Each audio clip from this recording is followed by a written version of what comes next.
Hey guys, what's up? It's the Culture Detective here, investigating your favorite movies, and right now I am extremely sleep deprived, and I'm really tired. I haven't had breakfast, and I'm dying inside. And it's also Halloween, so spooky time, I guess.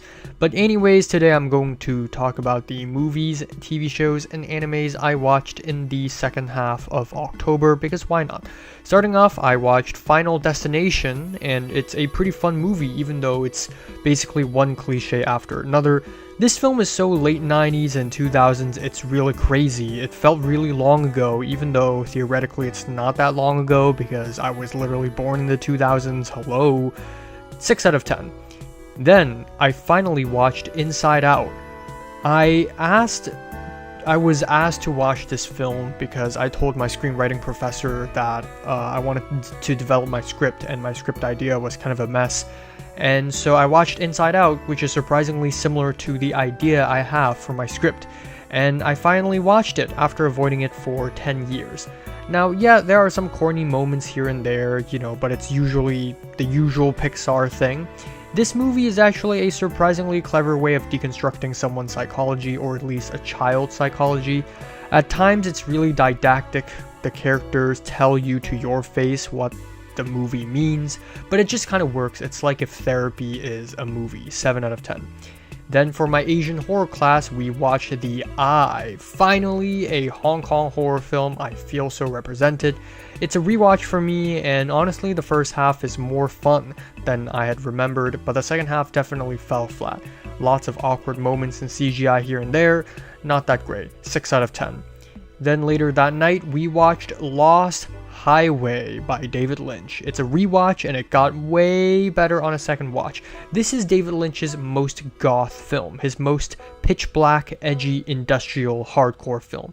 There are lots of hilarious moments, but also lots of moments where sex and violence become synonymous. There's something about the structure of the film that makes the events of the film feel like destiny. In some way, the film feels like a fable. We also talked to the editor and producer of the film, Mary Sweeney, after watching the film, so that's pretty cool. 9 out of 10. Then I watched Save the Green Planet by Chang Jun-hwan.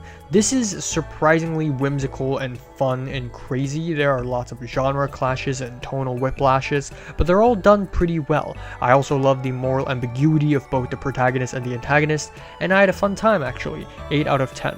Then for my screenwriting class, we watched the Breaking Bad pilot episode. It's been years since I've seen that, and you know what?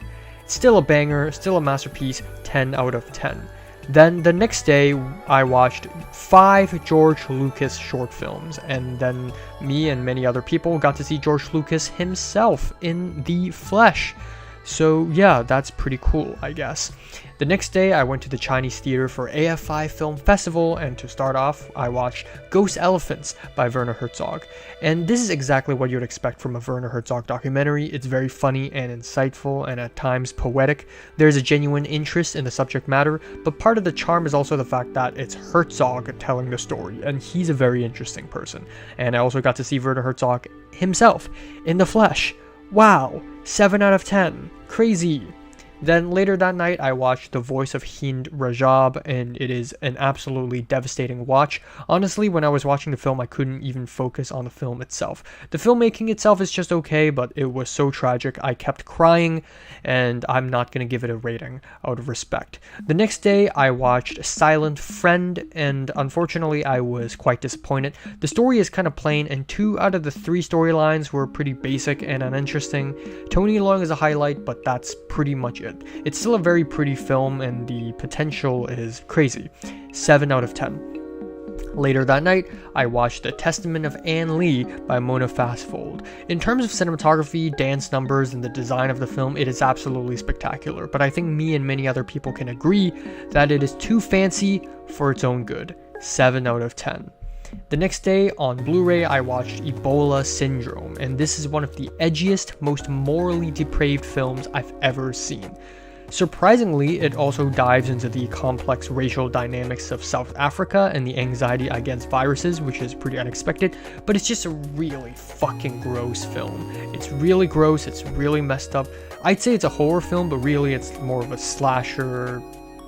Yeah, 7 out of 10. Then, at the theaters, I watched Bugonia finally, and unfortunately, I was also kind of disappointed. I just think the original is way better. This film somehow ends up feeling safer and less interesting than the original. I feel like Yorgos didn't direct this with as much passion as he had with other films. 7 out of 10. For my Asian horror class the next day, we watched Shudder. It's my second watch, so it's not as scary as my first watch, but it's still one of the most effective horror films I've ever seen. Really well done, well crafted, 8 out of 10.